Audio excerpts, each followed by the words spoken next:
Halo sobat gabut dan para subbreaker, subscriber, Carlos Decker, hand sanitizer, dan Master Deddy Corbuzier sekalian, selamat datang kembali di Bandar Recap bersama saya, Gustavo El Cobra, membawakan sebuah channel yang merecap alur cerita film dan series. Kali ini Gustavo akan merecap alur cerita dari film dark comedy India yang berjudul Blackmail. Ya udahlah ya, nggak usah berlama-lama lagi. Silakan relax dan selamat menyaksikan.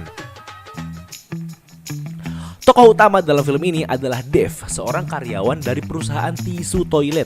Dia selalu pulang larut karena sibuk kusreng, padahal istrinya cakep loh. Setiap mau pulang dia selalu ngabarin istrinya, tapi nggak pernah dibalas nih sama istrinya. Akhirnya dia ke kamar mandi terus comli ngebayangin istri temennya sendiri dong. Aduh.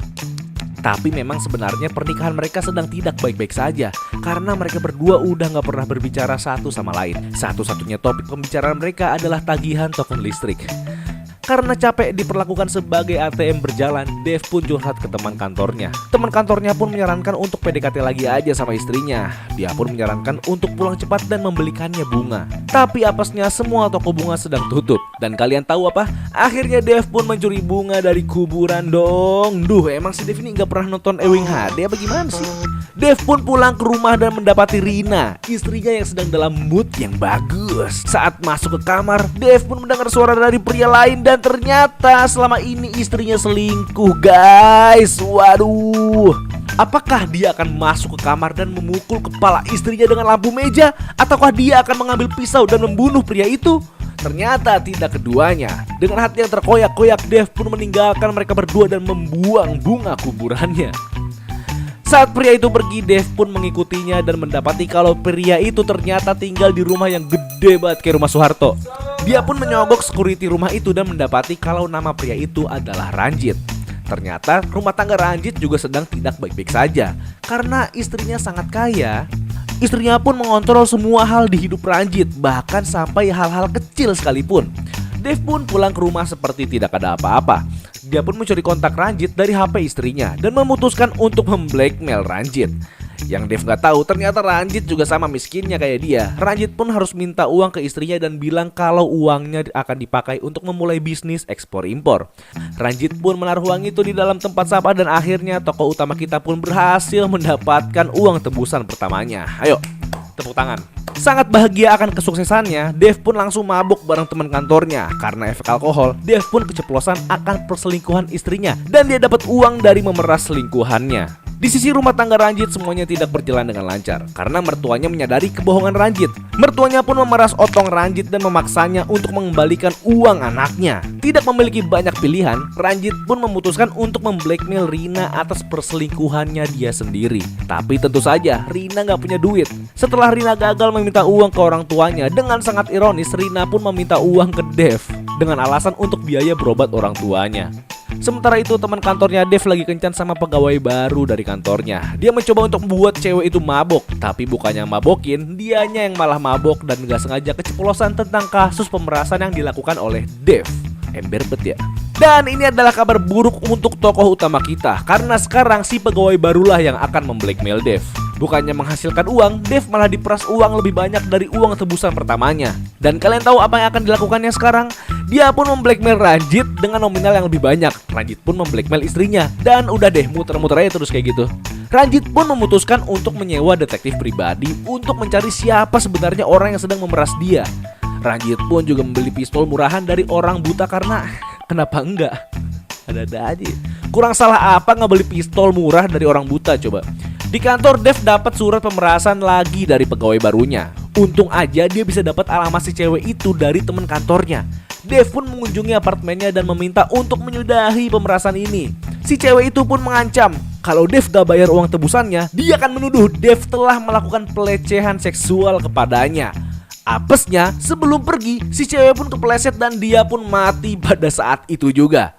Ditambah lagi, ada orang tua si cewek itu di depan pintu yang menghalangi Dev untuk kabur. Kalian tahu apa yang dia lakukan?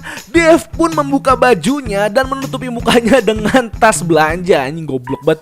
Dia pun berlari telanjang dan dikejar sama warga-warga sekitar situ. Tapi secara ajaib, Dev pun berhasil kabur.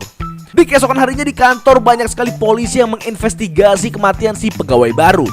Dev pun meminta teman kantornya untuk tidak melaporkannya. Tapi dengan kecewa, temannya menolak dan menyatakan kalau mereka sama sekali tidak pernah berteman. Karena itu, Dev pun mencuri mobil temannya dan menaruh barang bukti di bagasinya. Dan polisi pun menemukan barang bukti itu tepat setelah menginterogasi teman kantornya. Aduh. Dev pun gak dikasih napas nih, karena pas lagi relax, dia lagi-lagi di blackmail oleh seseorang. Nah, kali ini pemerasan itu datang dari detektif pribadi yang disewa Ranjit. Karena tidak memiliki pilihan lain, Dev pun setuju untuk menemuinya. Sementara itu, istri Ranjit pun mulai curiga kepada Ranjit. Dia pun mengikutinya dan mendapati kalau Ranjit selama ini telah menyelingkuhinya. Dia pun menunggu Ranjit di rumah. Sesampainya di rumah, dia pun langsung menusuk lubang bool Ranjit dengan pisau dapur. Ranjit pun mengeluarkan pistolnya dan menembaki istrinya sampai berkali-kali.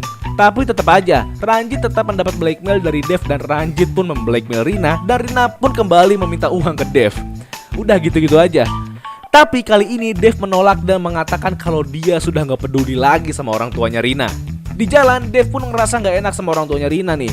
Dia pun menelpon orang tuanya dan menanyakan kondisi dan uang yang selama ini telah dia berikan. Tapi mertuanya menyangkalnya karena mereka baik-baik aja dan gak pernah terima uang dari Dev sepeser pun. Karena curiga akan hal itu, Dev pun mengikuti istrinya. Di sana dia menyadari kalau setiap dia nge-blackmail Ranjit, Ranjit akan nge-blackmail istrinya dan semua pemerasan ini akan kembali ke dirinya sendiri.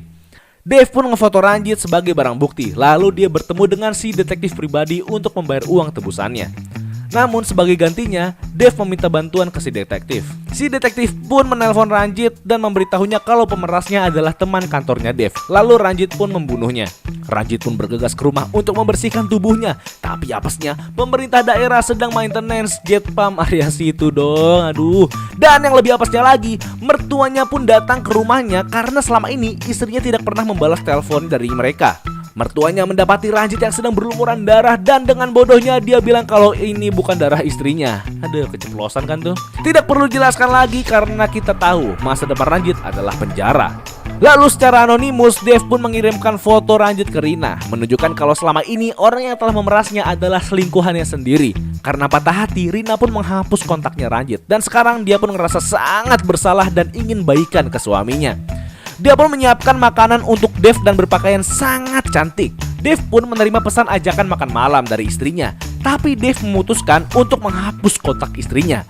Dan kalian tahu apa? Dia pun kembali comli di kamar mandi kantor dengan ngebayangin model produk tisunya. Dan dengan perasaan penuh kemenangan, dia pun pergi dari kantornya. Dan film pun selesai. Oke, bagaimana menurut kalian tentang film ini? Silahkan komentar di bawah ya, karena Gustavo juga mau tahu apa pendapat kalian tentang film Blackmail ini. Bila kalian suka, silahkan klik tombol like-nya. Dan jangan lupa untuk subscribe juga supaya nggak ketinggalan dengan video-video selanjutnya. Gustavo mohon maaf bila ada salah kata dan sampai jumpa di video-video selanjutnya. Bye-bye.